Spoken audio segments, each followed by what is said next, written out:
Čo je najlepší spôsob, ako sa resetovať po náročnom dni? Hlavne takto v gastre. Fúha, asi sex s priateľkou. Aha, dobre, OK. Čo rada robíte?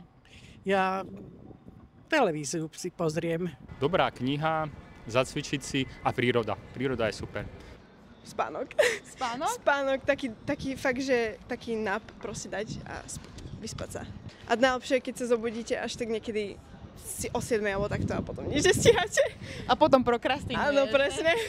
Proste postarala sa sama o seba. Chvíľu pre seba, aby som si ho dala. Nejaký seriálik. Aký je tvoj najobľúbenejší seriál?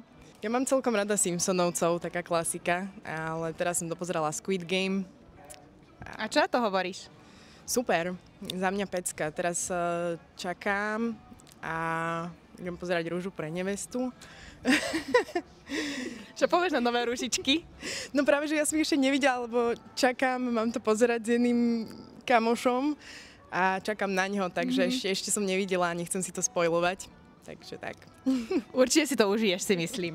Tak pivečko, plznička musí byť, nejaké plejko, pre mňa to je nejaký taký oddych a určite futbal.